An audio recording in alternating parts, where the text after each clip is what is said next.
Om.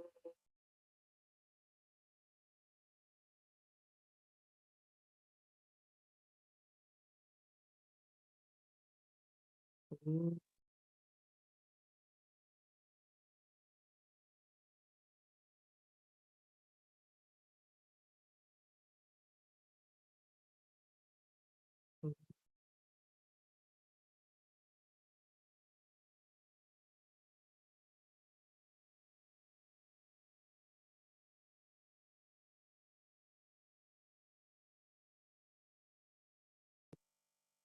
Brahmanandam Paramasukhadam Kevalam Jnanamurtim Dvandvatitam Gagana Sadrisham Tattvamasyadilaksham Ekam Nityam Vimalamachalam Sarvadhi Sakshi Bhutam Bhavatitam Trigunarahitam Sadgurum Tam Namami Shrutismritipurananam Alayam Karunalayam Namami Bhagavat Padam Shankaram Lokashankaram Shankaram Shankaracharyam Keshavam Badaraya Sutra Bhashya Kritau Vande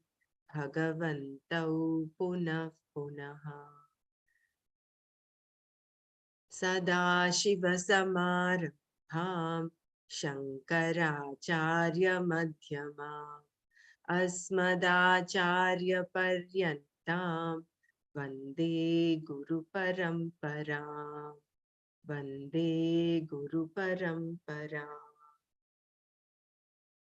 Narayanam Namaskritya Naram Chaiva Narottamam Devim Saraswatim Chaiva Tato Jayamudiraye Om Sahana Bhavatu Sahanau Bhunaktu Sahaviryankaravavahai Tejasvinavadhitamastu ma vidvishavahai Om Shanti Shanti Shanti.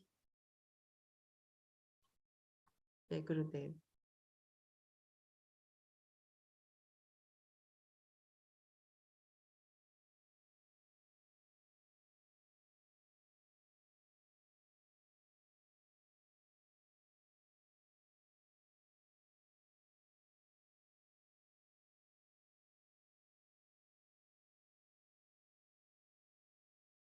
So yesterday we saw how, just recap the previous shloka that we did.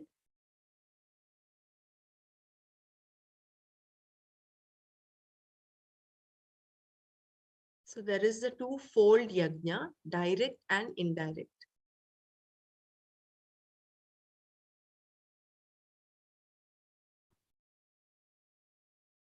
When you perform a karma, a yajna in the form of a prayer, there is a direct relationship between Ishvara and yourself. You either invoke Ishvara in the form of a devata, a deity, or you invoke him as the Lord straight away. Either way, there is a bhakta, a devotee, and there is a yajamana, the one who performs the karma. You can do the karma yourself, or it can be done by someone else, by proxy, as when you ask a priest to conduct a ritual on your behalf. Either way, the result comes to you alone, the yajamana.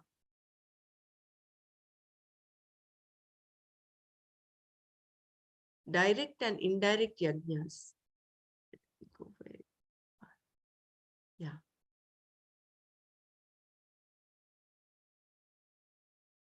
So karma that invokes a devata or Ishvara directly becomes a direct yajna. Any other karma done with an awareness of Ishvara becomes an indirect yajna. Because the yajna, direct or indirect, is done for the sake of Ishvara. Ishvara is also called yajna. This section of the Gita provides a beautiful description of bhakti that converts karma into yoga. Everything can be seen here, the order, the ecology, and so on. At every level, there is an ecology, the ecology of thought, the ecology of karma, the ecology of action. Ecology is an excellent word, having brought into light a certain understanding that did not exist previously. Ecology is now a commonly used word because there is necessity for it, pollution now being a recognized problem. So basically, pollution is a lack of ecology, whereas if you're following ecology, you're respecting ecology, that means you're avoiding pollution. So similarly, ecology of thought, different levels, ecology of thought, of uh, of uh, of karma and of action. Ecology is recognized here at different levels. All the devatas, all the elemental forces are doing their jobs and should not be disturbed.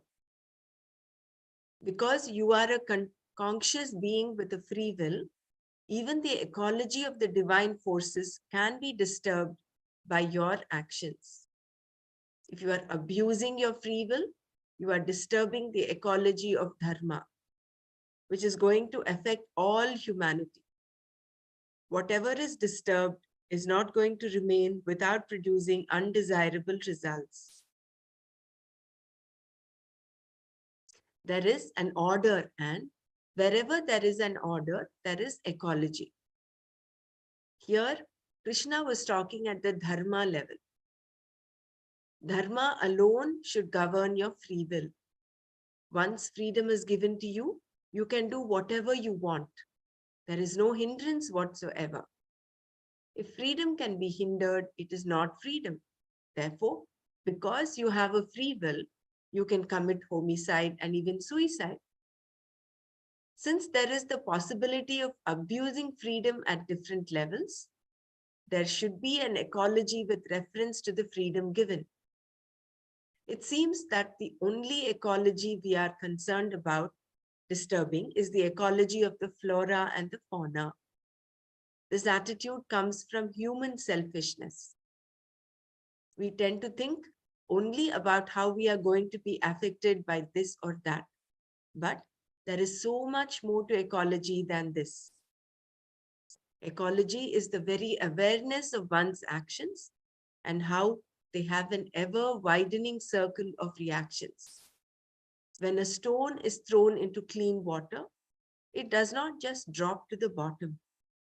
It creates ripples which keep on widening and widening into bigger and bigger circles until finally they lash upon the shore. Similarly, any action creates extended circles of response.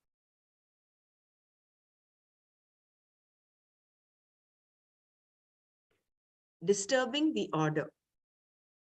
Any action that disturbs the order, the dharma, will definitely bring about disorder, adharma.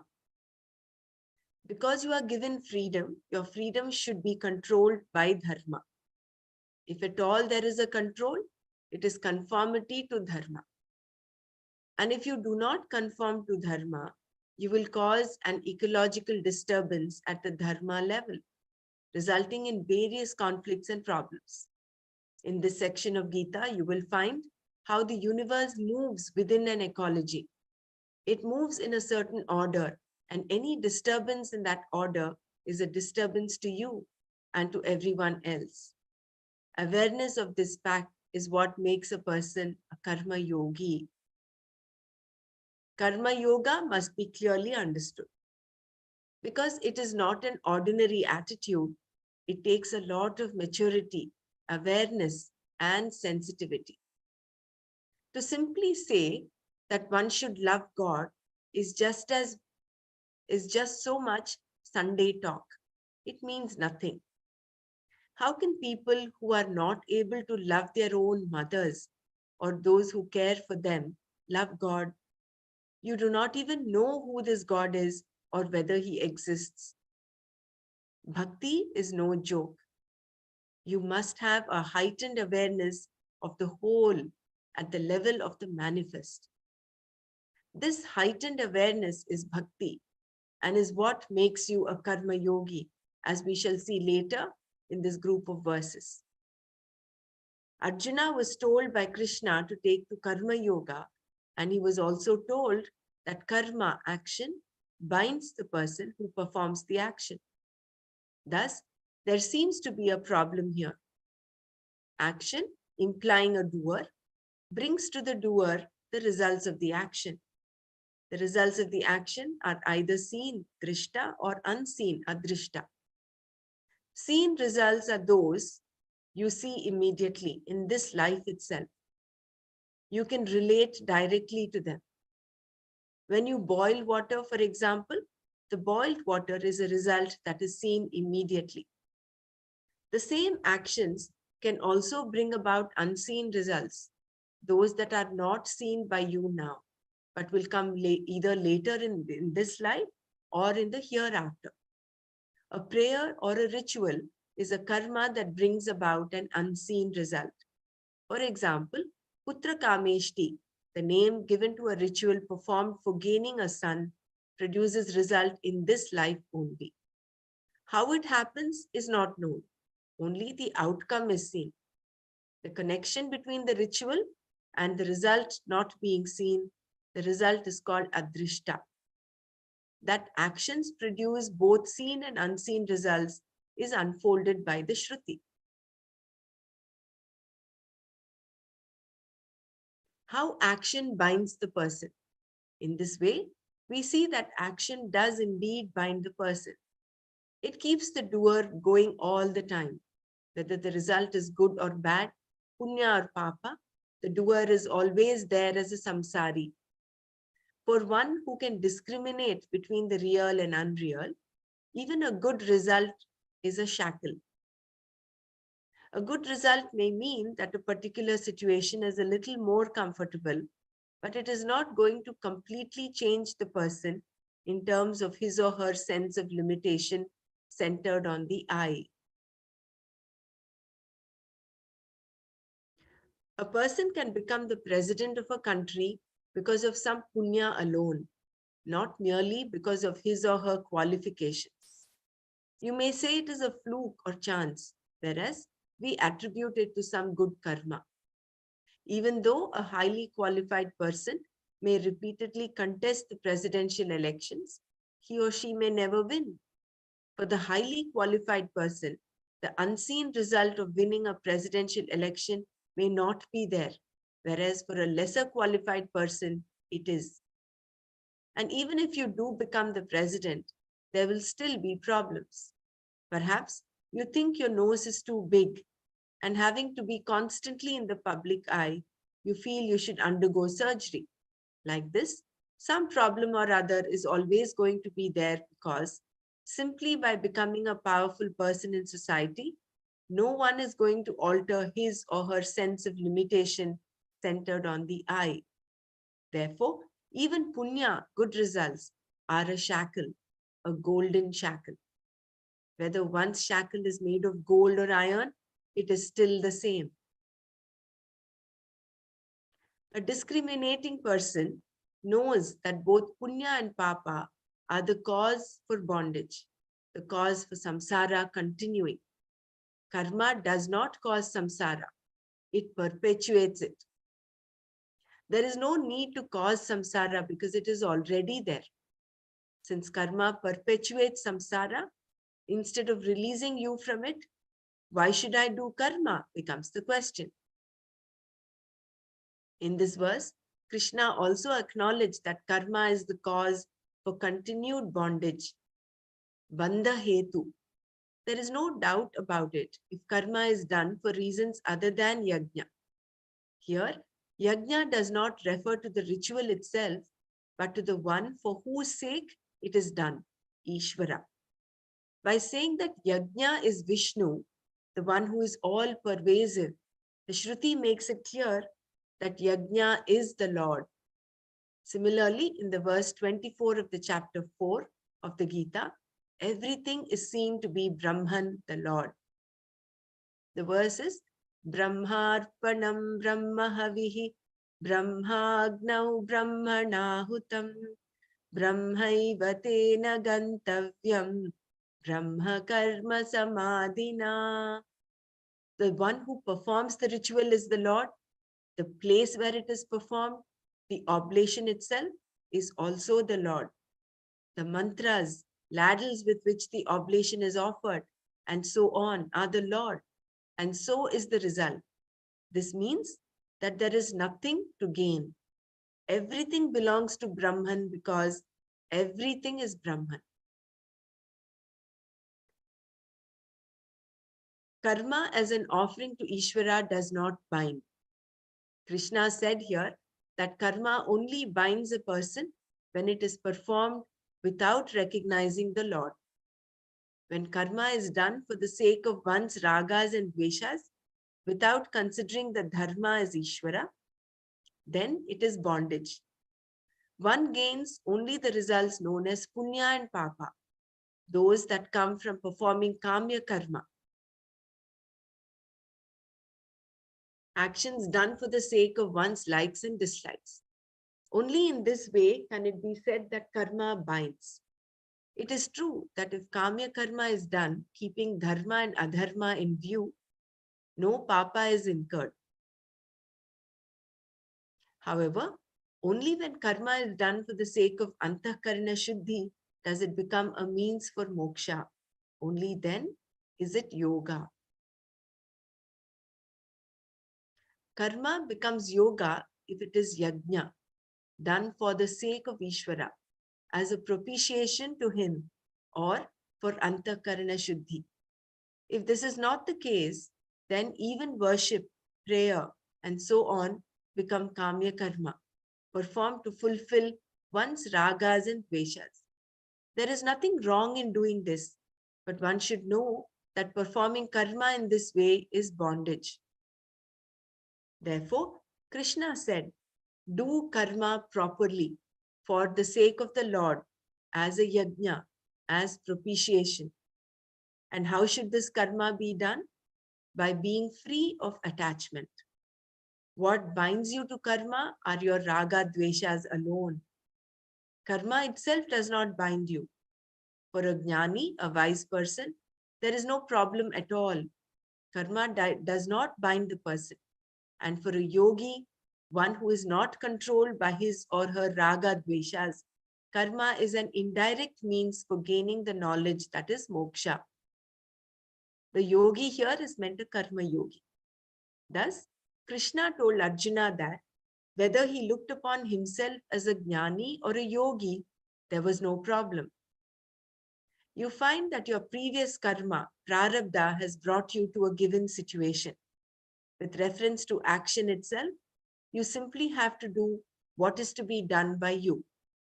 Another aspect of karma yoga concerns your response to the results of action. You have certain likes and dislikes, and in keeping with dharma, you fulfill them. At the same time, you are prepared to accept the results of your action as prasada. In this way, your response to the results of action is also karma yoga. The action mentioned by Krishna in this verse was not meant for fulfilling Arjuna's raga dveshas. It was action to be done simply because it was to be done. Arjuna said he did not want to fight because he did not want the kingdom. Since raga dveshas were not involved, why should he fight? Krishna's response was that the matter was no longer in Arjuna's hands and that what was to be done by him must be done. Raga dveshas have to subserve dharma. What is to be done, we have to do, without being dictated to by a utilitarian attitude.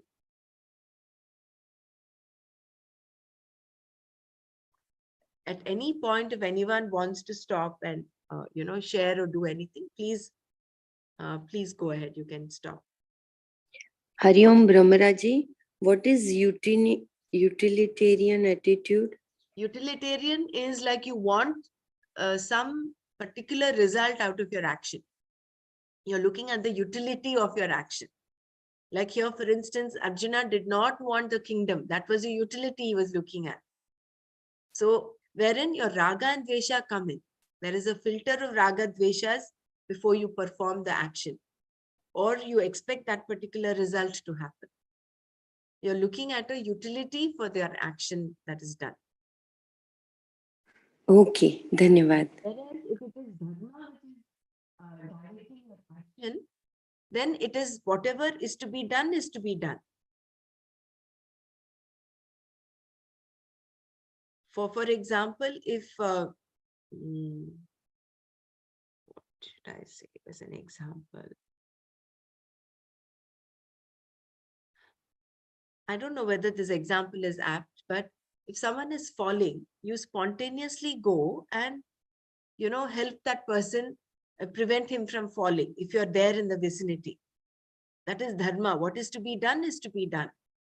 You will not put you will not think, okay, what will I gain from this? What would I get from this if I do this? So it is very spontaneous.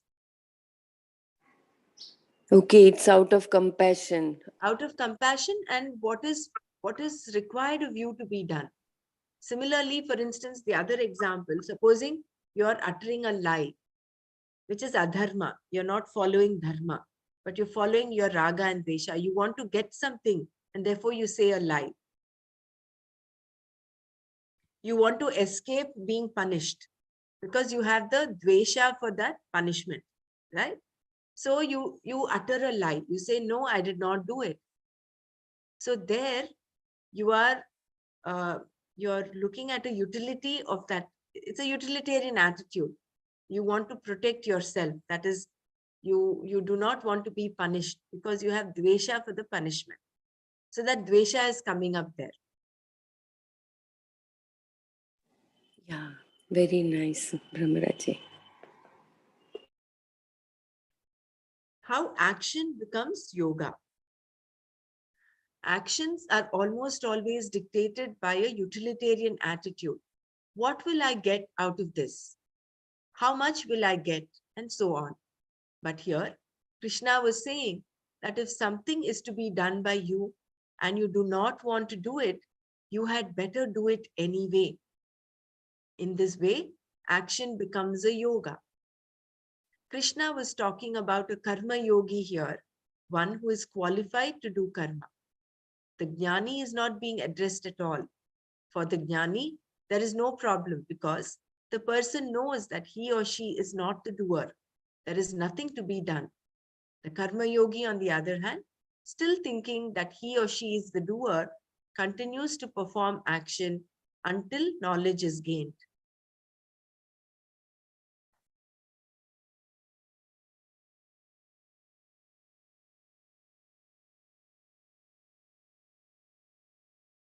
Explaining why karma is to be done, Lord Krishna continued. Going back to this previous thing, see how a mother takes care of her little one. She will not think, what will I get if I breastfeed my baby? There is no question of it at all, isn't it? She follows dharma. There is no choice for her there. She does it very spontaneously. If every mother were to think, what will I get by feeding my baby? What will I get by looking after my child? Will he or she take care of me later? That becomes a utilitarian attitude. A mother is very spontaneous in the way she takes care of her child. Mother, I mean, even parents, father and mother. But that, if we can translate into every other activity that we do it because you have to do it. It is not like, what will I get at the end of it? And then Krishna brings in the other attitude of taking it as prasada, as whatever the outcome is, you do not have an attachment to that outcome. Whatever it is, you accept it as prasada. Whether it is according to what you expect the result to be, or it is something completely different. Whatever you get, you take it as prasada.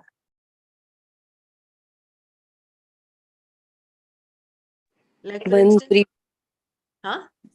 the previous line, there is a very powerful statement that even if you don't want to do it, the action, Hmm.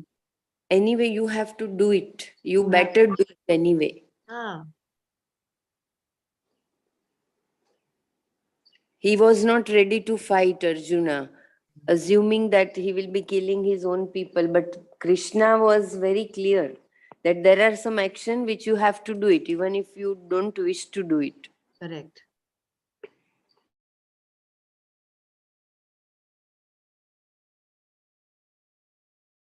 Correct.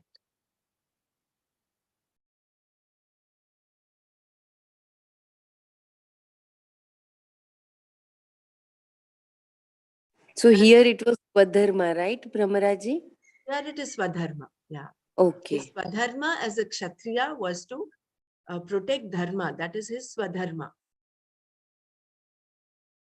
right, right. Mm. And when we translate it to our own lives, for example, your own house, if your house is not clean, your Swadharma plus Swakarma, it becomes your Swakarma there, is to clean up your house. So that is what is to be done. But there, if you get your Raga and Dvesha as a filter before you perform the action, you say, oh, I want to do it later. Or, you know what, I don't want to do it. And because you have that, uh, and you postpone it,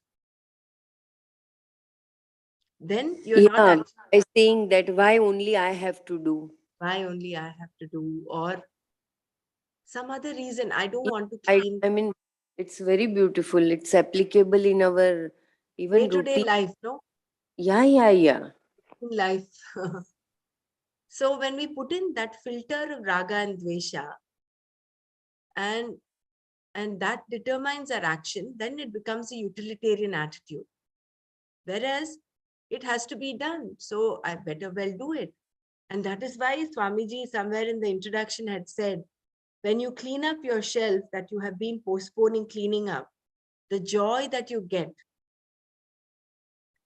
out of that, that is the joy that you get when you follow your dharma.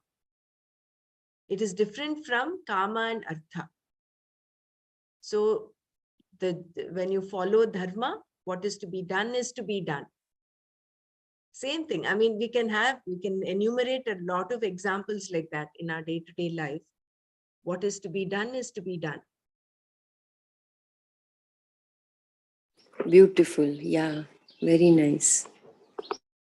And then when you do the action of, say, cooking, for example, you've cooked.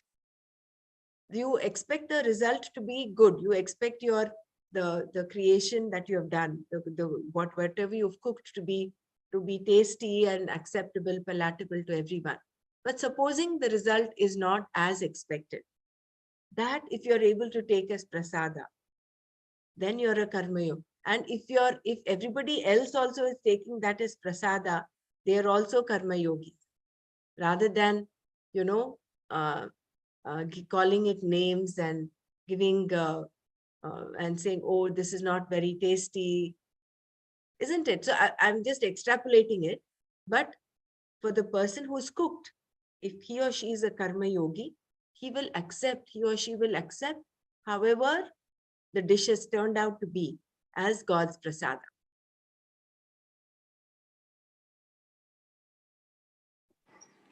Very nice, Brahmaraji. Explaining why karma is to be done, Lord Krishna continued. Saha yajna praja srishtva purovacha prajapatihi anena prasavishyadvam eshavostvishta kamadhuk. Pura, in the beginning, Prajapatihi, the creator, Saha Yajnaha, together with Yajna, Prajaha, human beings, Srishtva, having created, Uvacha said, Anena, by this Yajna, Prasavishyadvam, shall you multiply, Eshaha, this, vaha for you, Ishta Kamadhuka, the wish-fulfilling cow, Astu. May this yajna be. In the beginning, the Creator, having created human beings along with yajna, said, by this yajna shall you multiply. May this yajna be a wish-fulfilling cow for you.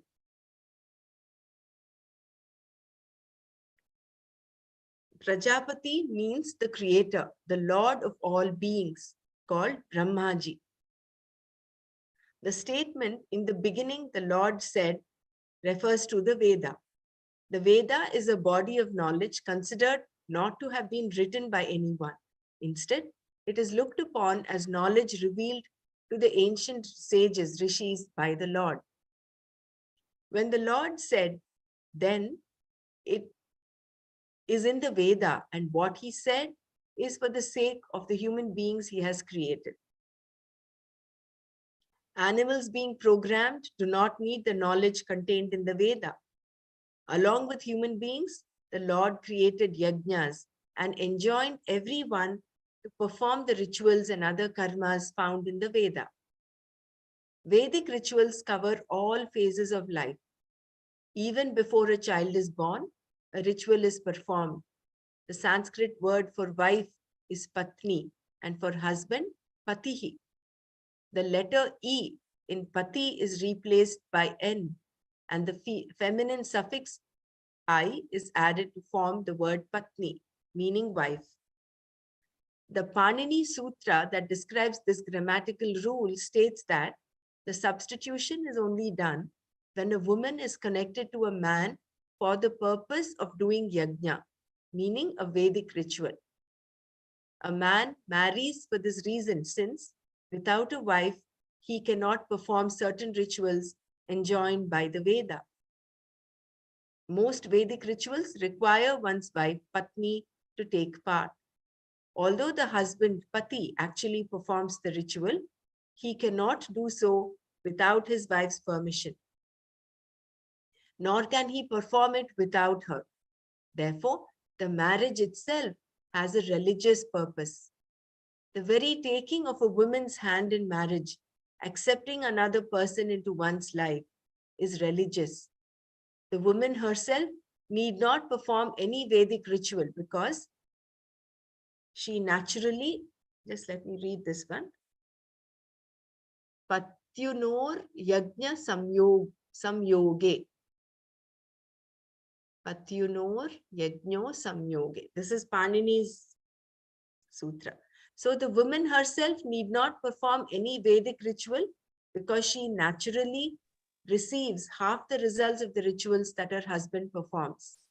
And the results of any sins the husband may perform belong to him alone. Thus, she wins hands down. Although the wife is not required to perform rituals, she has specific duties related to them, such as preparing certain food. In this way, there is a sharing of responsibility. The husband performs the rituals and the wife gives her permission and attends them.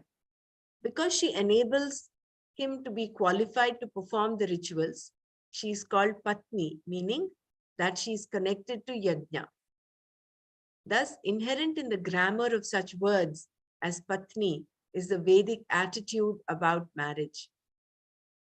There are Vedic rituals performed for the consummation of the marriage, for impregnation.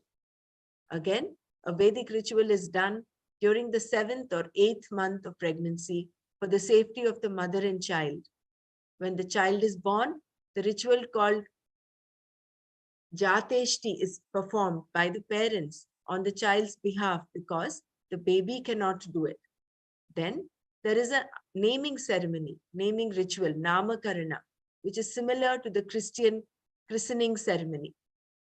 During the first year of the child's life, there is a ritual during which the baby's ears are pierced. This is also said to have some acupuncture value. A ritual for removing the hair may be performed at the same time or later, in the 8th year or the 12th year, depending on which group the child belongs to. Another ritual is performed for initiation into the Veda. A mantra is given and the child is referred to as one who is twice born, that is Dvija. The second birth being the result of the initiation ceremony. This is where the Upanayana ceremony. From this time onwards, a male child is to perform certain daily rituals, and when he marries, as we have seen, certain other rituals are to be performed also. Thus, in the Vedic vision, a child is born of rituals and is maintained by rituals. Certain rituals are performed 3 times daily, at dawn, at sunset, and at noon, when the sun is directly above one's head. This is the Trikala Sandhya. This is direct propitiation, as we have seen. All other activities being indirect propitiation. In this way, everything is a ritual, even eating. Only after 6 morsels of food are given to the Lord does one begin eating. There is another ritual at the end of the meal, using water and a mantra. Bathing is also a ritual. A boy who has been initiated into the Veda has to do certain rituals from the time he gets up in the morning until he goes to bed at night. He has to remember certain chants in order to do the required rituals. Throughout his life, this continues. Commitment to the Veda is a life of yajna. There are yet other rituals, quite a few in fact, that must be done on special occasions. One's entire life is a yajna, and the person is called a Vaidika, one who is committed to the Veda. To be a Vaidika is no joke. It means that the person is to perform all the enjoined rituals. In other words, to live a religious life. This is what Lord Krishna meant here when he said that when he created human beings, he also created yajnas. Prasava, meaning growth, is an interesting word here. You begin your life with just yourself, aham, I, myself. When you get married, there are 2 of you, because of which there can be no end of growth. Thus, the singular becomes dual and then plural, 3, 4, or more. Thus, Krishna said that by yajna, may you grow, increase.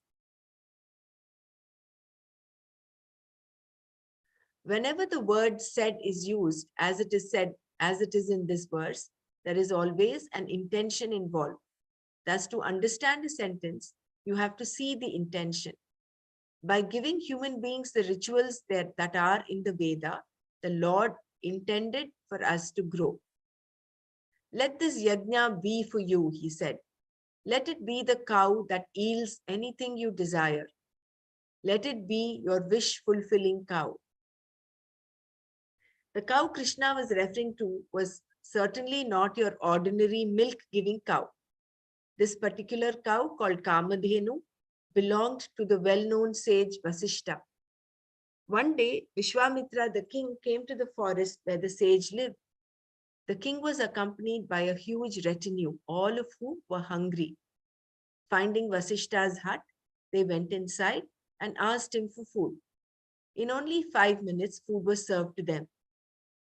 When the king asked Vasishta how this had been possible, the sage replied that he had a cow in the yard. What does a cow have to do with all this wonderful food? The king asked. The cow gives everything, Vasishta replied. The king then asked Vasishta to give him the cow. Vasishta told the king that he could give him the cow, but it would not be of any use to him because it would yield only to one who is a Brahmarshi, and the king was a Kshatriya. The story is a metaphor based on the real meaning of the word Brahmarshi, one who has the knowledge whereby everything is gained. Vasishta had this knowledge and Vishwamitra did not.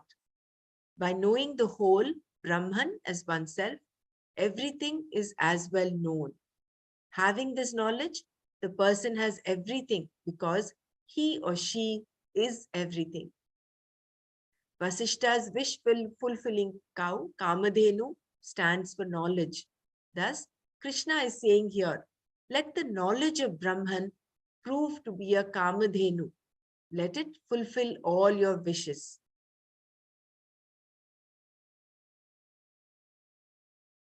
So this Kamadhaka, the Kamadhenu here means knowledge.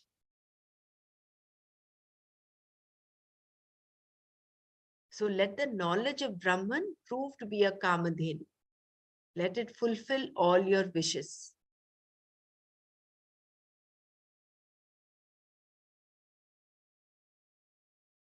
Definition of a Brahmana. When you have no wishes, you do not need any wishes fulfilled. That you are full and complete means that you have no wishes. But to know that you are full and complete, you must be a Brahma Rishi, meaning that you must be a knower of Brahman, a Brahma Jnani. There is an Upanishad called Vajrasuchikopanishad. Vajrasuchi meaning a diamond needle, one that pierces and thus defines. A Brahmana is defined in it as follows. A Brahmana is one who has Brahma Jnana, knowledge of Brahman, and everyone else is an Abrahmana. The wish-fulfilling cow will only yield to one who knows Brahman. Therefore, the cow would have been useless to the king. All he would have received from it would be milk, would be a kick, sorry. This made the king very angry. Of course, a typical Kshatriya response. He vowed that he would become a Brahmarishi in order to get the cow, for which he performed enormous austerities, tapas. As long as he continued to be angry, he did not become a Brahmarishi. In fact, as long as he wanted to become a Brahmarishi, he did not become one. Eventually, having given up wanting to become a Brahmarishi, he got the knowledge that made him a Brahmarishi. In the Veda, the Lord said, let Yajna give you everything. Let it be your wish-fulfilling cow. Yajna is a prayer, as we have seen. And as yoga, it gives you antakarana shuddhi, purification of the mind. And then jnana, knowledge. Mumukshus want to know, and for this they employ various means, various disciplines, all of which are yajna.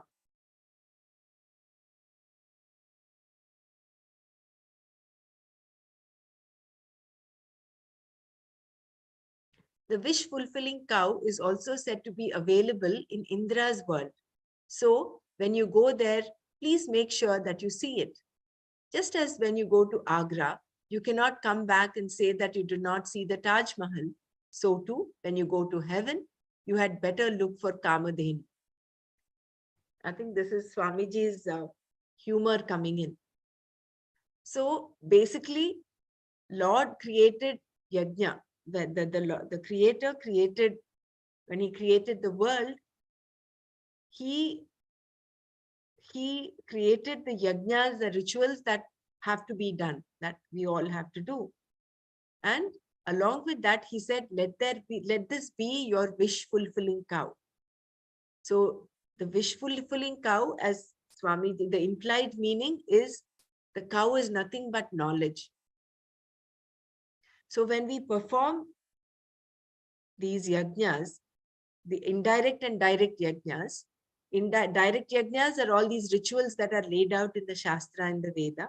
Indirect yajna is all that we do. But we consider it as an offering to Ishvara, all the other activities of our day-to-day life that we do. So when we do this as a yajna, let this be your wish-fulfilling cow. Then it creates that antakarana shuddhi where knowledge can dawn. So when that Kamadhenu is there with us, that knowledge is there, then you have everything.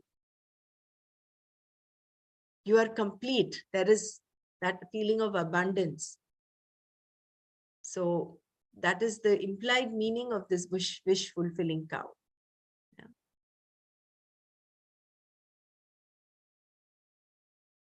Swamiji's definition of Patni also, I loved it. Yeah. According to any grammar. Patni.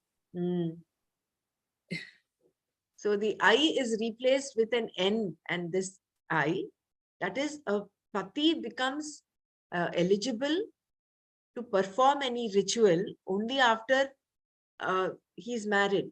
So the patni has to be beside him in order to do it. If you remember in Ramayana, when Rama had performed that Ashwamedha Yaga, Sita was not there. Sita was in the forest at that time, right? She was away. And so they actually make a replica of Sita, Statue of statue of Sita, and they seat her beside him. And that's how he continues and does the yajna, the ritual. And the wife gets half the share of the punya of the ritual, whereas whatever papa that the husband does belongs to him. So this is something that I didn't know till now. But here I know there is one thing that here it is mentioned, it is the boy who has to do.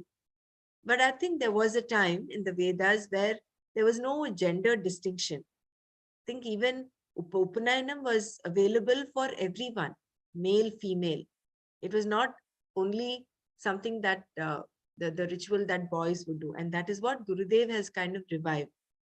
And he has kept it open. Initiation into Veda does not depend on your gender. It depends on your preparedness, on your intention. And so that is something revolutionary that Gurudev has done. And he's kept it open for all castes. Earlier it was done, I think in the medieval period, there was uh, some contamination in the way it was done. So it was restricted only to Brahmanas.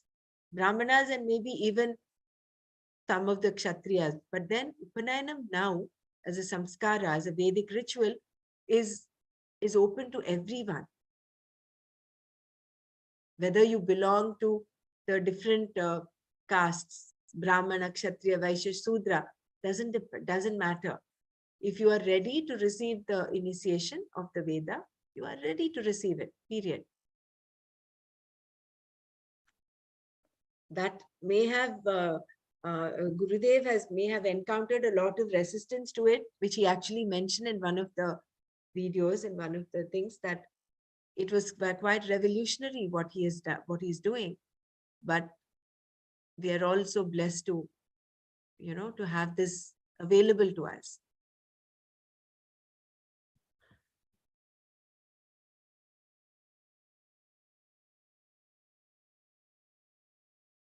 Devan bhavayatanena te deva bhavayantu vaha parasparam bhavayantaha shreya paramavapsyatha.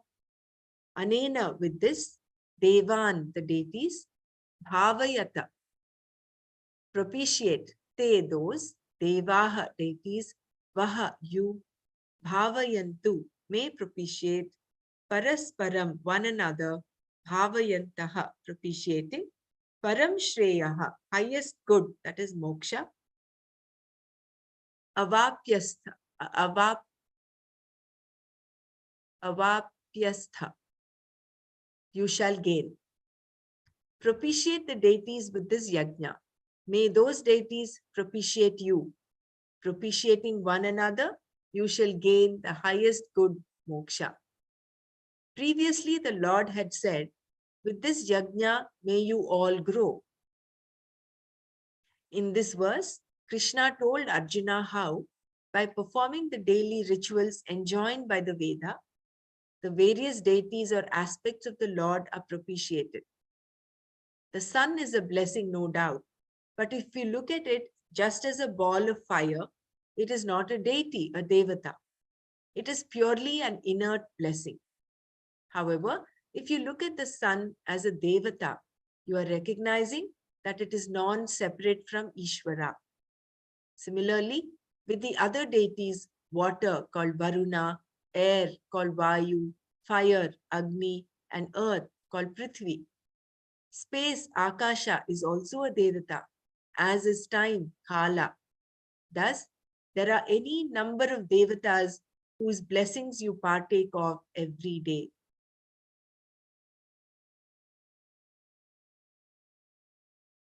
This is so beautiful.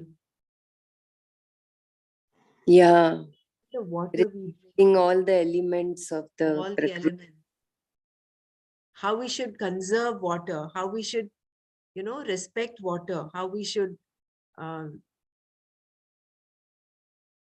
treat it as a deity, as a devata. This is so beautiful. Also, air. We have no right to pollute air. Also, when we do the pranayama, we are actually doing a yajna. We are taking in the air. We are offering the in breath to the out breath and the out breath to the in breath. It's like a yajna itself. And Agni, the fire we use to cook our food. Without that, there would be no cooking at all. So, uh, respecting it and using it to the optimum level, not misusing it. So all that there was one statement I just want to go back that was very, very profound. Been wanting to do that, but I said we'll just continue the flow. Is that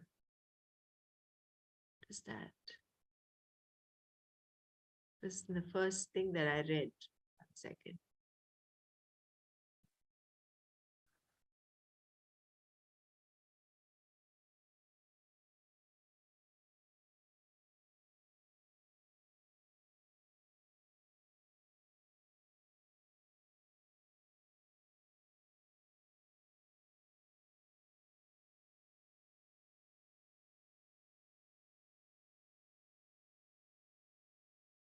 Um, Second.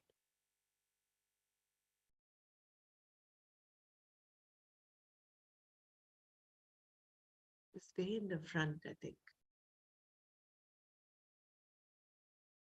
Yeah, this particular thing, I think we have to reread one more time. This bhakti is no joke. Here, I will just read the previous one also. Karma Yoga must be clearly understood because it is not an ordinary attitude.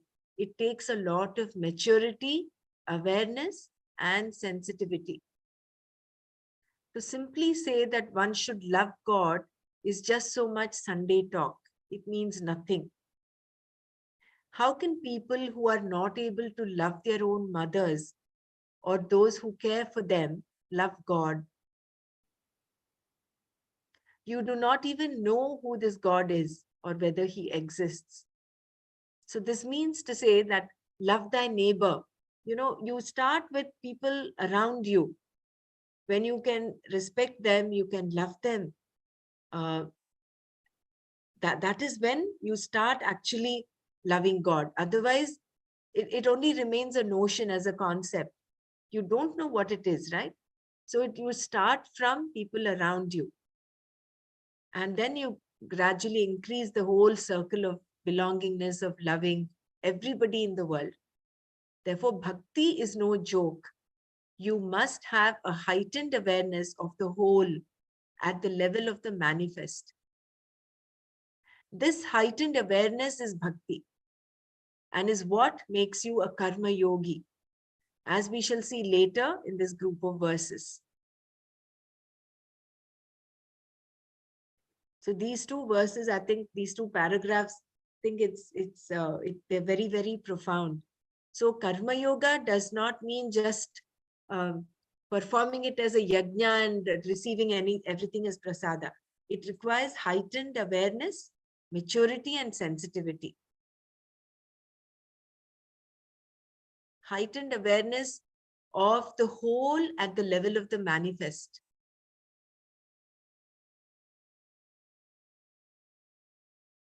The statement, how can the people who are not able to love their own mother, means that the one who has created him or her, if they are not able to respect or love, then how can he respect the God who has created the universe? Correct. Such a beautiful. So see, the attitude comes from home. I mean, it starts with how you relate to people around you.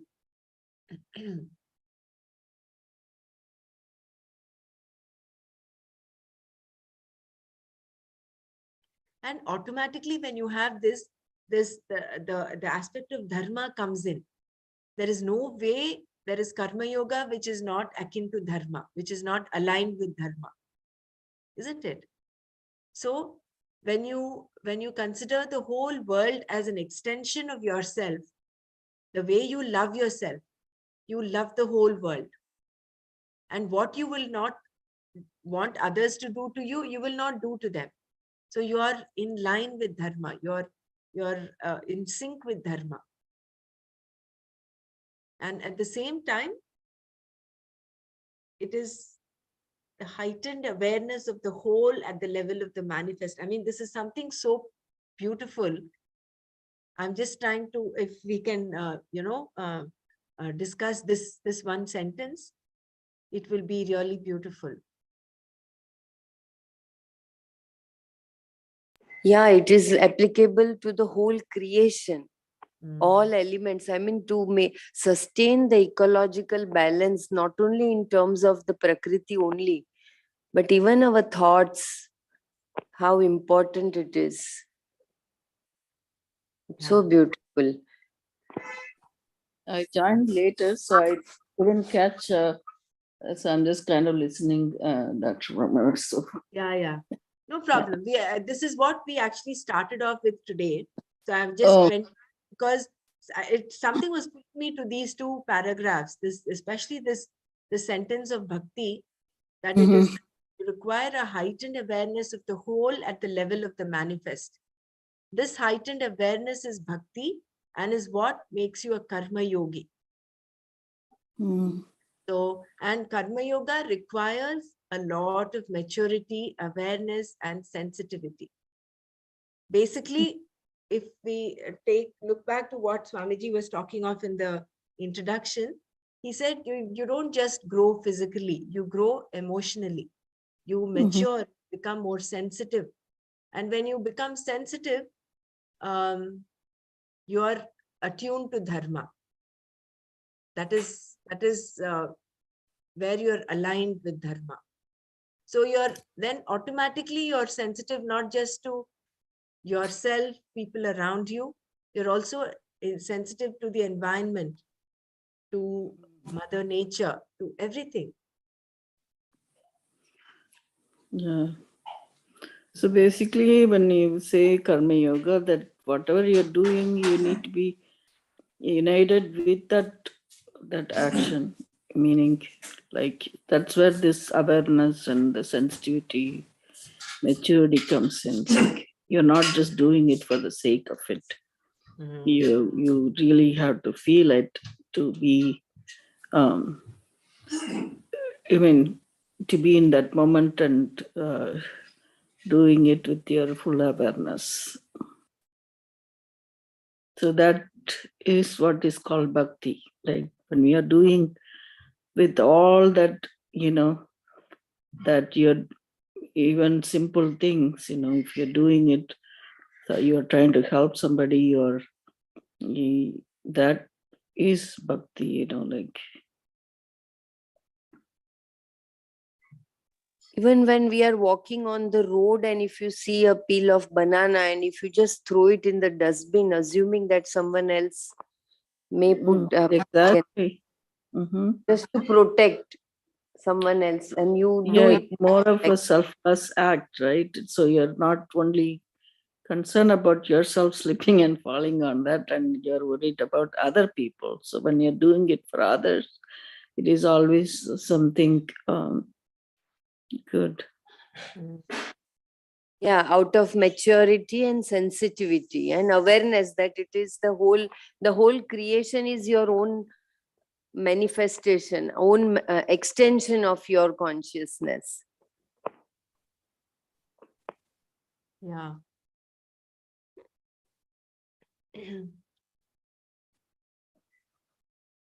So there is also responsibility that comes in, isn't it? Mm-hmm. That is the first thing we came to know, right? We are responsible for everything, for ourselves. Yeah. You're responsible for yourself, your thoughts, your actions, your And yeah, inactions, and yeah. for everything else. So when Yeah, you take there is. Is responsibility, this where we read? I don't remember exactly where I read that, which chapter it was. So where when you're thinking, your thought, your walk, and your action, everything has to be the same. So if you're thinking something and you're doing something else, that is not. I forgot which one. Is it Yes, proper? Arjavam, Arjavam. Swabha, the gunas. Somewhere we read that. Anyway, so I just came in the mind, like when you're talking about these three things: maturity, awareness, and sensitivity. right? Mm. Swamiji's explanation from the ecological point of view is so adorable. That is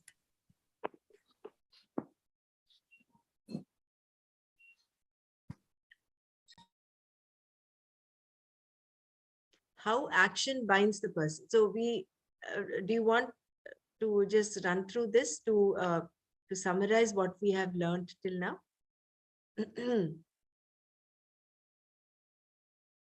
So basically, karma will bind. Karma, of course, creates drishtaphala and adrishtaphala. Drishtaphala is like he gave the example of boiling water. So when you boil water, it it boils after a while. So that is a seen result. That is an immediate result. Whereas adrishtaphala is like adrishtaphala can manifest in this life after a while or in the life hereafter. So all the rituals that we do, prayer that we do has adrishta, unseen result. And the example here given was the Putra Kameshti Yaga, where you do the ritual and you do not know how it happens, but after a while you get you beget a baby. So that is an adrishta phala that is seen in this life, but you do not know how it has happened, and therefore it becomes adrishta. So this punya and papa, the adrishta phala is punya. This, that is, if you do a good deed, you get punya, and if you do a not so good deed, you get papa. So these results are also a limitation. Whether it is made of gold or iron, whether it is punya or papa, it is still a binding thing. Whereas a discriminating person knows that both punya and papa are the cause for samsara. For not the cause for samsara, cause for perpetuating samsara.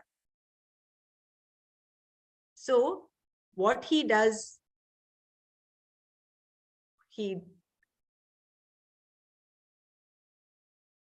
therefore, but then if you shift your attitude from of doing karma as a yajna, if you do it as a yajna, then it will release you. It will assist you to create that space for knowledge to happen. There is no doubt about it. If karma is done for reasons other than yajna, if you do, karma becomes a bondage. Whereas here, yajna does not refer to the ritual itself, but to the one for whose sake it is done. By saying that yajna is Vishnu, the one who is all pervasive, the Shruti makes it clear that yajna is the Lord.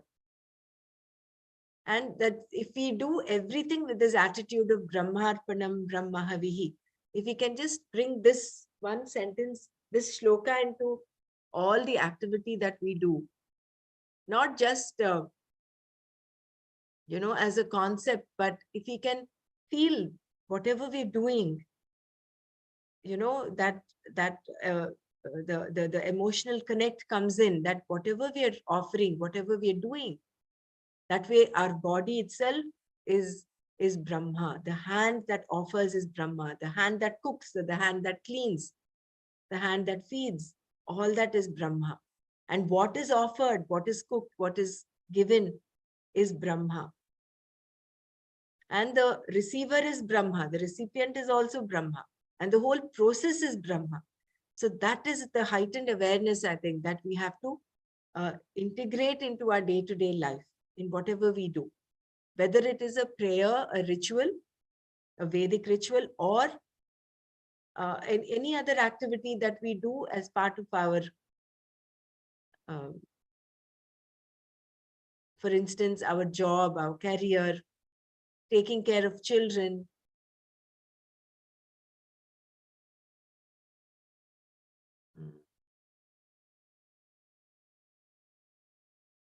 Karma as an offering to Ishvara does not bind. Because then you're not doing it for the sake of raga and dvesha. You're doing it as dharma. It is not a kamya karma.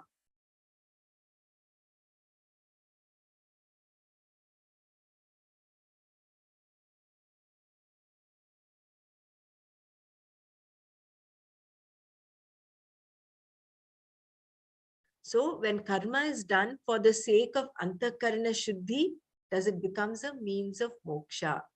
Only then it is yoga. Karma becomes yoga if it is yajna, done for the sake of Ishvara, as a propitiation to him or for antakarana shuddhi. If this is not the case, then even worship, prayer, and so on become kamya karma, performed to fulfill one's ragas and dveshas. There is nothing wrong, but one should know that performing karma in this way is bondage. So when we pray to the Lord, asking him to take away our pain, our misery, or asking him to, give us XYZ, to give us a particular job, a raise in our job, in the salary, or you know, you're praying to get um, your children to get good marks, or a good seat, or a good job, or a good spouse, anything. All of that comes under kamya karma. So I think that heightened awareness and sensitivity is this. Here we have to, in our thought process, in the ecology of our thought, we will have to see, is the kamya coming in? Is there a desire for this particular action that is prompting me to do this desire? Or is this action I'm doing only for the sake of doing, as part of me being part of the whole tapestry of creation? I'm just doing what is to be done. And I'm not attached to the result. I'm just doing what is to be done. It is like the wave in the ocean. It just rises and falls. It just follows the dharma of the ocean. It does not say, okay, I want to rise higher than this. I want to rise higher than this wave. It just follows. It just follows. It's in sync with nature. It is in sync with dharma. So when that heightened awareness is this, I think, that sensitivity is this. If we can be aware of whether our raga and dvesha is coming in when we sit and pray, or when we're doing any activity, I think that will be important for us. Because that's the whole purpose of karma yoga, is to eliminate and liberate ourselves from ragas and dveshas. So the lot of sadhana is required in the thought process, in our thinking, isn't it? Therefore, Krishna said, do karma properly for the sake of the Lord, as a yajna, as propitiation. And how should this karma be done? By being free of attachment. What binds you to karma are your raga dveshas. Karma itself does not bind you. For a jnani, there is no problem, because he is already a non-doer. Karma does not bind the person. But for a yogi who is not controlled by his or her raga dveshas, karma is an indirect means for gaining the knowledge that is moksha. That is the kamadhenu. That is a wish-fulfilling cow. Thus, Krishna told Arjuna, whether he looked upon himself as a jnani or a yogi, there was no problem. And because of our prarabdha, we are given this particular situation. So therefore, with reference to action, you simply have to do what is to be done. If there is someone's prarabdha is to be a lawyer or a doctor or an engineer, whatever the prarabdha is, that is his prarabdha, that he is put in that situation. So you continue to do what you have to do. And another aspect of karma yoga concerns your response to the results of action. You have certain likes and dislikes, and in keeping with dharma, you fulfill them. At the same time, you are prepared to accept the results of your action as prasada. In this way, your response to the results of action is also karma yoga. Yeah.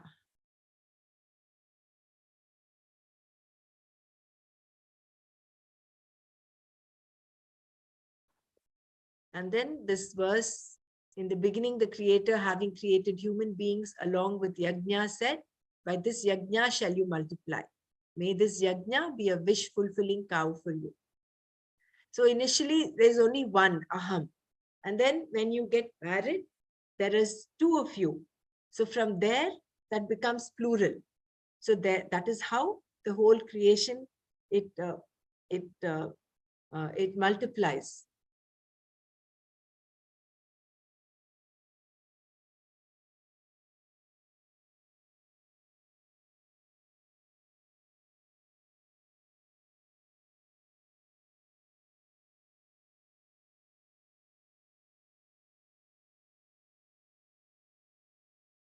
So the Panini Sutra that describes this grammatical rule where the I is replaced by an N and then the suffix I is done, is that the substitution is only done when a woman is connected to a man for the purpose of doing yajna, meaning a Vedic ritual.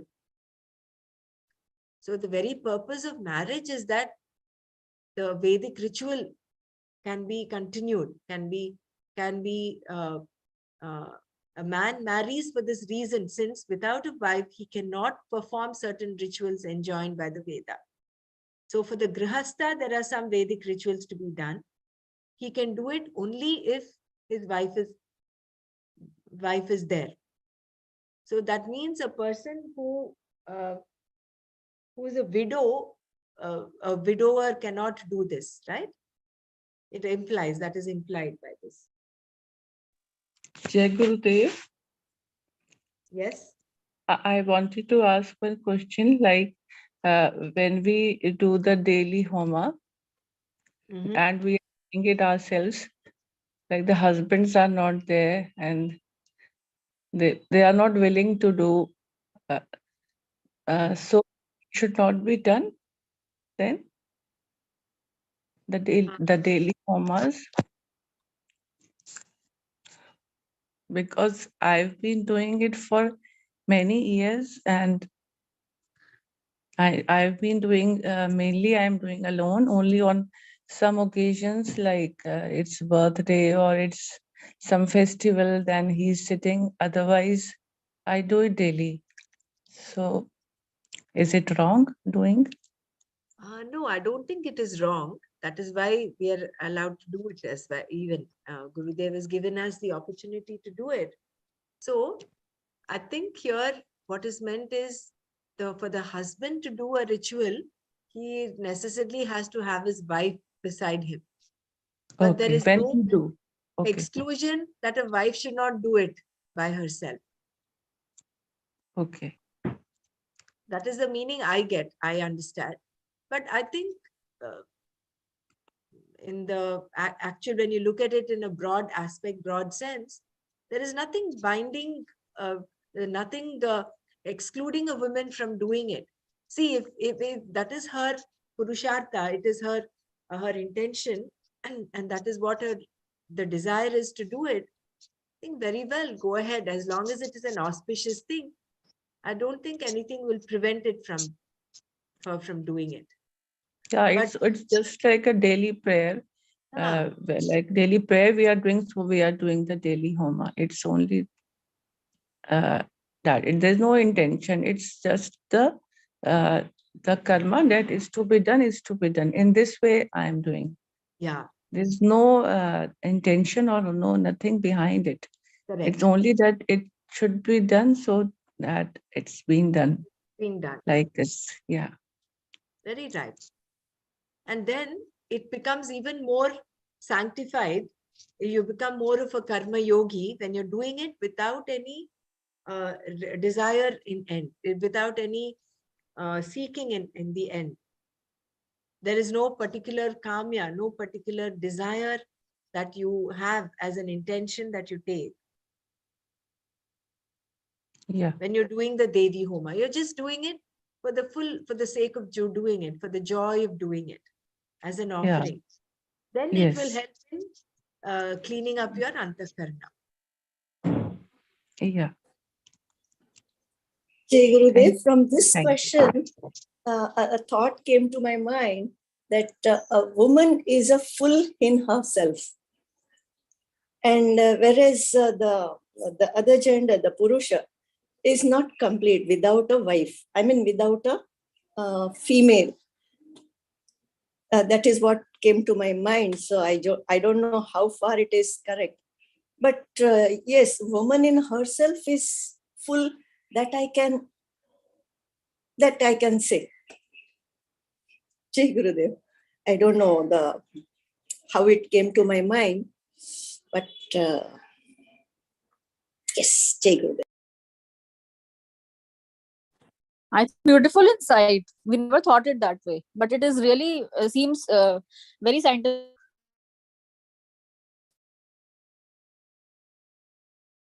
You're not audible, lovely. Didi, I just we never heard it this way. Yeah, this is a real beautiful insight according to the science. If we take it X and Y chromosome in women and only Y chromosome in men, so that way it's really a beautiful insight scientifically. But actually, both are required, isn't it? You cannot. How would you say the woman is complete by herself? Yeah, Progeny yeah, can that happen. See, progeny can happen only with the husband and the wife together. Only with marriage can you have. Can you? Can you continue the this creation? So either husband or wife are not complete by themselves. That is my understanding. So you require both in order to continue the cycle of creation. And yes, that is Didi, what the right. importance of marriage. And that is why in this shloka that we just read, he says what? Saha yajnaha prajasrishtva purovacha prajapatihi anena prasavishyadvam eshavos vishtakamadupa. In the beginning, Creator, having created human beings, along with Yajna, said, by this Yajna shall you multiply.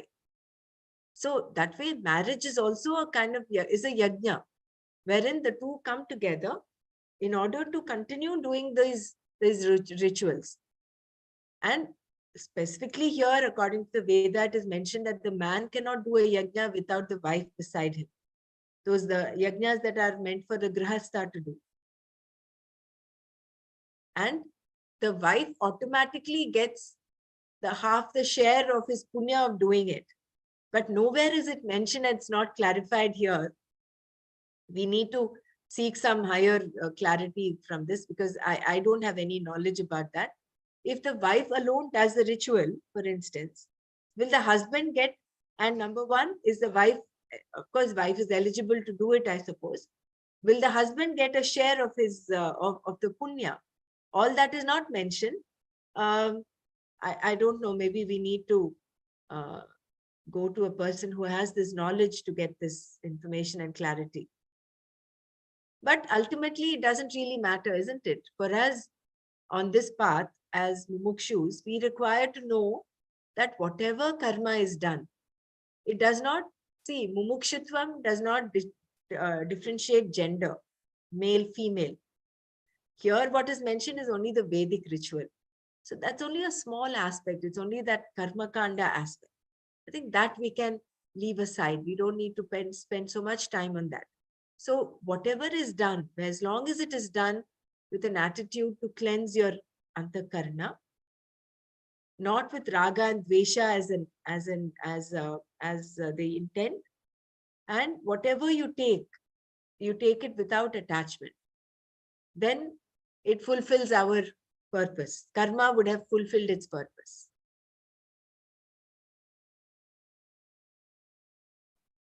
And then this beautiful, explanation of how everything is yajna is before the baby is born. There is an impregnation, there is a ritual, and then these are the Shodasha samskaras. So before pregnancy, before the mother can conceive, the woman can conceive, there is a ritual done. And then during the 3rd month or so, there is another ritual done, 2nd month or so. And then there is another ritual. The first ritual is called the Garbhadana Samskara. And then you have the,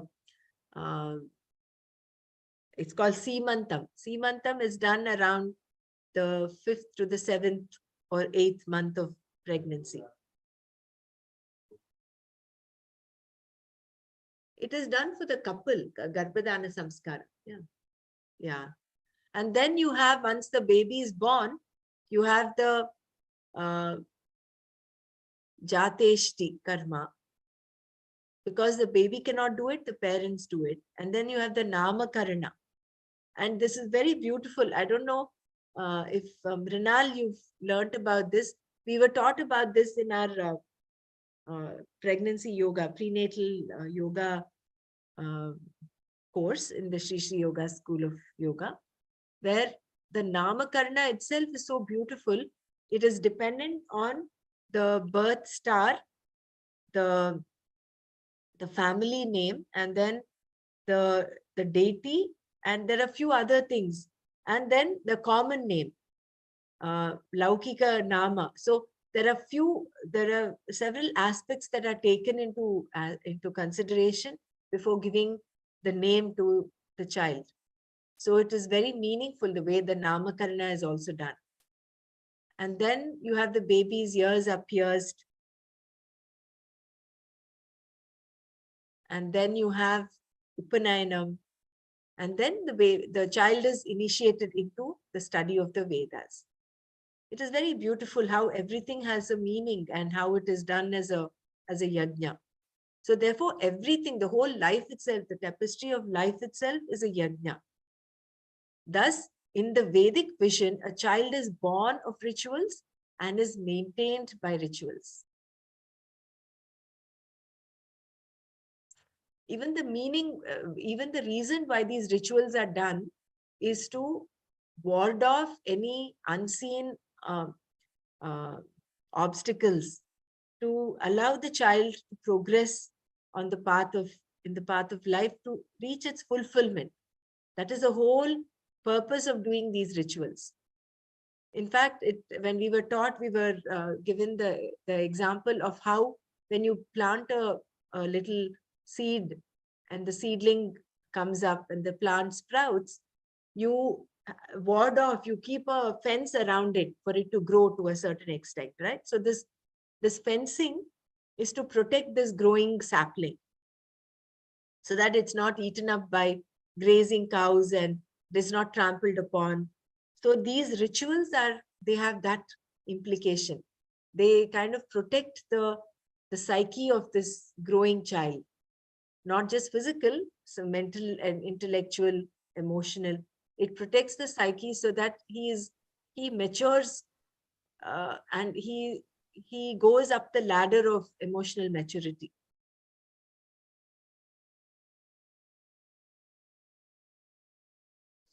What is this purpose of this? It says acupuncture value about piercing the ear. Yeah. Yeah. What? Actually, see the And ear. also they're shaving up the hair. Like nowadays the kids, even my own, daughter, some of these things they don't follow. Whenever the kid want to do, will do it. So No, I there is just actually a scientific reason for that. Your ear has a lot of awareness centers. That is why we have the super brain yoga that we used to do it in front of Ganesha. You hold your both lobes of the ear with the opposite hand and go do, you go up and down. That has a lot of bearing because the ear is connected to a lot of awareness centers. So when the ear is pierced, you're actually, that is an acupuncture, right? You're piercing the ear. That is Right. not only supposed to improve awareness and therefore aid in neurological development of the child. It also has implications with immunity. It improves immunity in so many ways. It is believed. I see. So it's basically improve the neurological development Right. and And immunity. it is done for both boys and girls.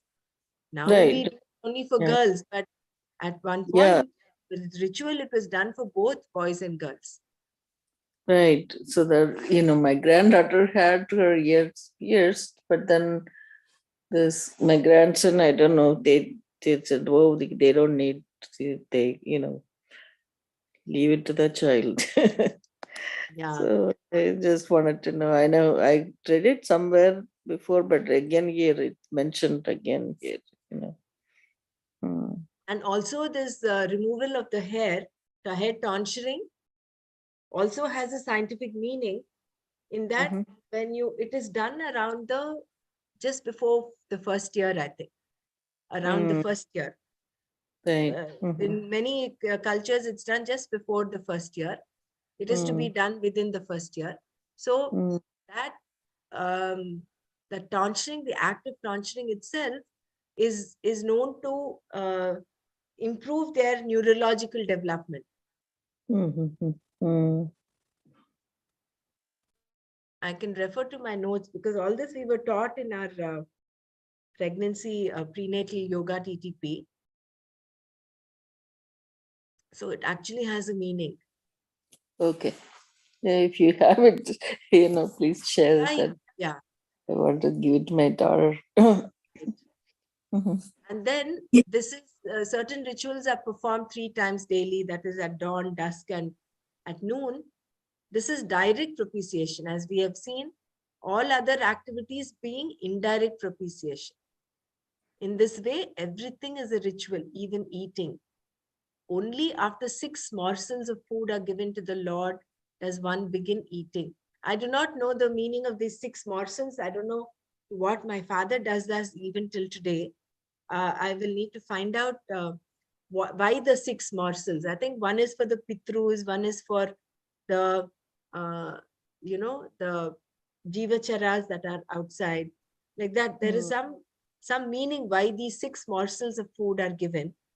And then you do, it's called prokshana.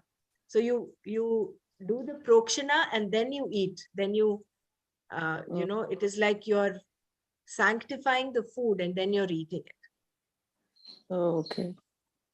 It is said somewhere that you do not eat, like if eating is also a yajna. So without giving dana, you don't do a yajna. So then it does not have its, it will not get its result. So this giving these 6 morsels of food is like the dana. You're first offering it and then you're partaking of it. And also at the meal, you do prokshana again. And then you say a mantra, Annadata Sukhi Bhava. It is without that, apparently, it is, it is just like you're being selfish. So when you're giving a blessing, Annadata Sukhi Bhava, you're blessing there are 3 levels that you bless. The person, right from the farmer who has tilled the soil and created the grains, has cultivated the grains, the farmer, the person who has brought your food to your, Table. to your table, last, who has brought it from the market, who's got it to the market, so that whoever that Vaishya is, who has brought it there. and then the person who's actually cooked and brought the food to your table. So all these three levels, you're sending a blessing. Annadata Sukhi Bhava. So this again is a heightened awareness, isn't it? So when you're living life like this, that is bhakti.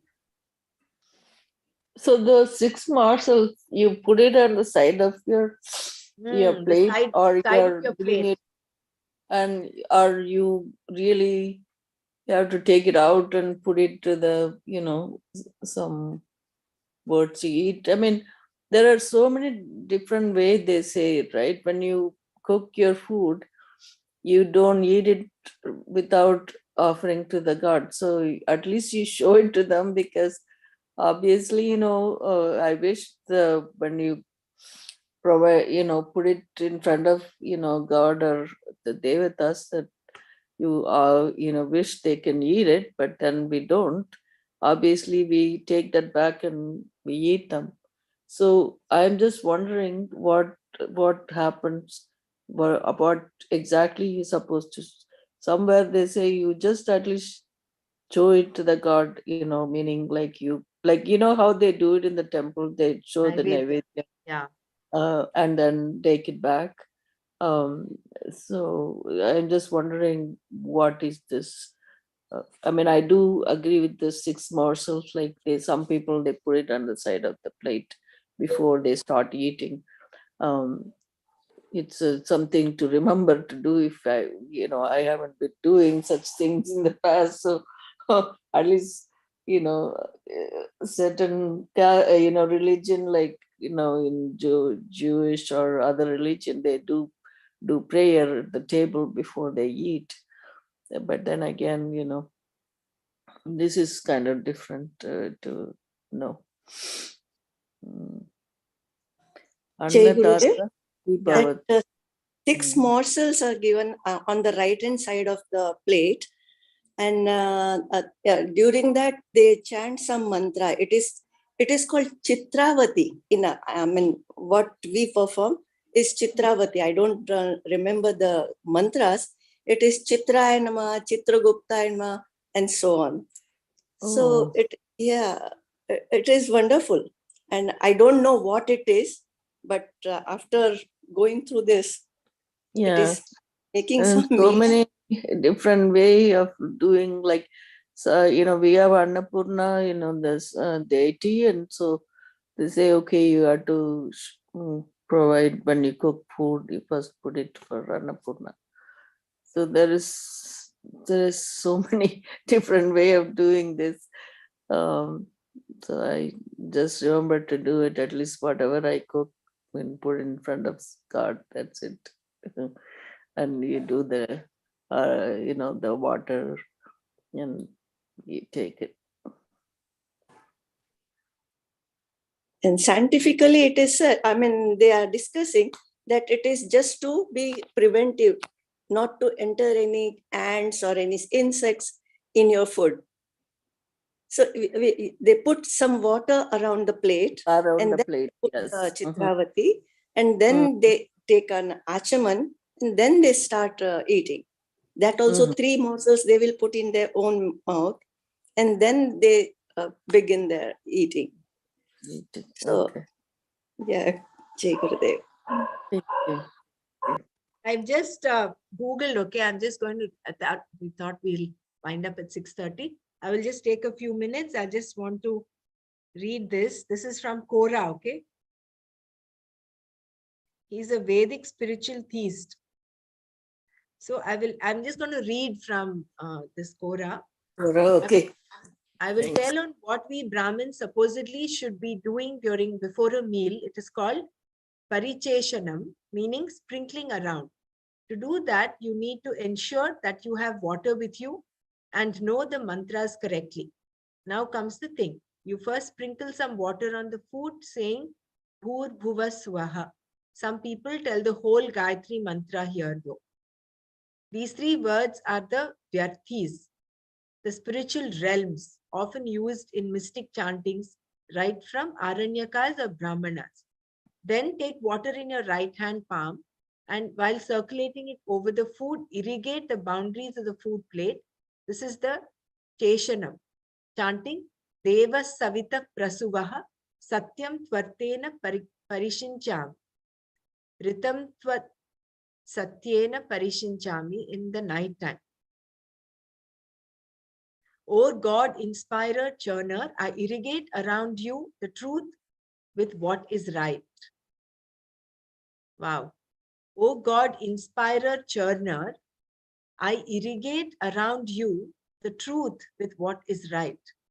Then touch the food with your right palm and mutter, Amritam Asi, you are immortal.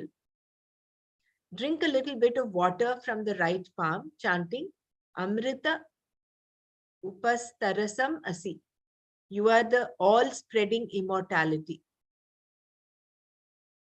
Then keeping the ring finger of the left hand in the ground, using right hand, take small quantity of food rice and put it into the mouth without your hand touching the mouth directly 6 times, chanting each of Pranaya Swaha, Apanaya Swaha, Dhyanaya Swaha, Udanaya Swaha, Samanaya Swaha and Brahmane Swaha respectively, one each time. Hail the vital breath, the downward breath, the Vyana breath, the upper breath, and the common breath, hail Brahman. Take the left hand ring finger from the ground and place it on your chest, telling Brahmanima Atma. One second, this is fading out.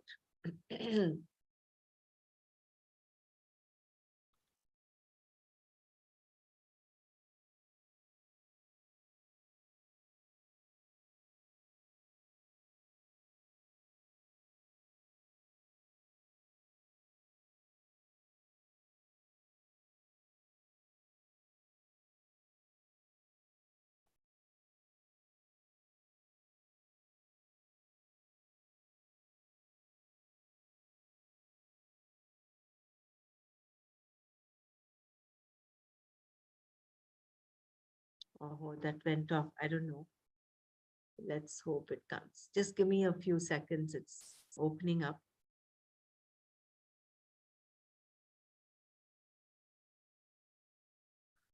So basically, you're bringing in that sanctity and that aspect of Ishvara into every activity of yours, including eating, bathing.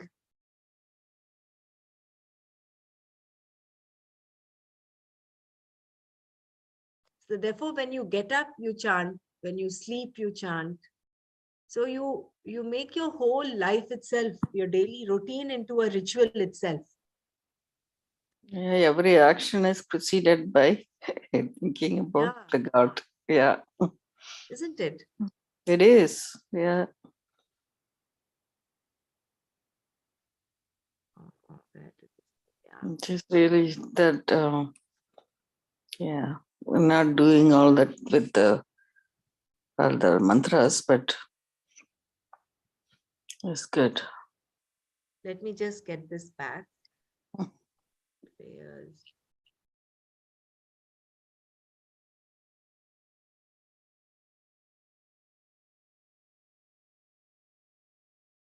I don't know where this went. Okay, I think I will share that link later. So basically, the 6 morsels, I think, like what is mentioned here, is all the pranas, the 6 pranas. Prana is swaha, apana is swaha, vyana is swaha, udana is swaha, samana is swaha, brahmane is swaha. So that you're offering here in this, what is mentioned in the Kora is that you put these 6 times food into your mouth without the hand touching the mouth. But what my father does, if I remember, is he puts it on the side, on the right side of the plate. Great. And then there is another prokshana that you do after you finish your meal. So wait to a meal. So throughout his life, this continues. And then there is one thing that then the story of Vashishta and Vishwamitra, what a Brahmana is. Brahmana is one who is the knower of Brahman. That is a Brahmana. And then there was somewhere that I read that, what is that? Even time, yeah. See, this one is something we'll wind up with this. Similarly, the other day, sun is a blessing, no doubt. But if you look at it just as a ball of fire, it is not a deity, a devata. It is purely an inert blessing. However, if you look at the sun as a devata, you are recognizing that it is non-separate from Ishvara. Similarly, with the other deities, water, Varuna, Vayu, fire, air, fire, Agni, and earth, Prithvi, space, Akasha is also a devata, as is time, Kala. Thus, there are any number of devatas whose blessings you partake of every day. So I think when with respect to time, Kala, if we treat it as a devata, respecting time itself becomes like a prayer to time. This is how, I now understand how everything that these great people do, they are so fixed to the time. They start on time and they end on time. We are fine starting on time, but our ending time is actually not very, it is not fixed, right? So let us make it, we'll put it into our practice that like we're starting on time, we will also end on time. Maybe 6:30 sharp, we'll do 1.5 hours. 6:30 sharp tomorrow, we will call it a day. Yeah, Let's that would be really helpful. yeah, useful. So you're Yeah. starting at like 6:30, and then I mean our time, like first week time will be 6:30 to 8. 6:30, no, we're starting at the same time, 5 o'clock our time here, which is I think 6 o'clock your time there, no? Oh, okay. No, I thought you were saying 6:30 or No, something. I mean, I'm talking of Bahrain time, 6:30 in the morning. So Oh, from 5 to 6:30 is the time we thought we'll have. So oh, let I us see. Yeah. at 6 to 6:30. 7:30, then for Yeah, my time. 6 to 7:30. Okay, that'll be good. Okay. Yeah. Mm-hmm. So let us make our day to day as a yajna. That will be our sadhana today. Yeah, and when you're talking about the time, if you don't don't respect the time, then you get the Kala Sarpa dosha in your chart. Oh, We are getting more dosha then. Oh my Now, God. more reasons for us to following stick to it. time. Be disciplined with respect to time. That's why Yeah. Nanaji always, Nanaji always sticks to his timings. Right. Yes. Right. Yes. I didn't know that Kala Sarpa dosha it affects. Thank you so much, Nanaji. So 6 to 7:30. So Yes, we'll Swami start Chinmaya from page Ji was 4. so particular about the time part, no? For Chinmaya mission, it is so particular. Right. I think for anything that should be particular. That's the only way we can do it with this one also, right? Yeah. Yeah. You also mentioned about you want to do a work in the house, like, oh, you can postpone it. In what respect were you saying? I mean, you're not postponing it, but I'm just In the respect of raga and dveshas coming in with respect to what is to be done. What is to be done? There are no two things. There's no choice there. You have to do it. So there, when you bring in the filter of raga and dvesha, the raga of maybe sitting and watching a movie comes in, for instance, and right. you're postponing this cleaning work. Mm-hmm. Or dvesha, you want to avoid it. You don't want to sit and do the cleaning work or clean the dishes. You're putting it off. Whereas what is to be done has to be done. Mm-hmm. So with Right. that in mind, I just mentioned that example. Oh, okay. So, Got that. yeah. Of the sentence, Premraji, what is to be done? To be done. To be done is so important. Very, We have very to- powerful. Yeah. Yeah. Swamiji repeats that so many times in the whole. Yeah. So what is to be done now by us is to chant the Shanti mantra. Om Loka Samasta Sukhino Bhavantu. Om Shanti Shanti Shanti. Om Tat Sat Shri Krishna Arpanamastu. Jai Gurudev.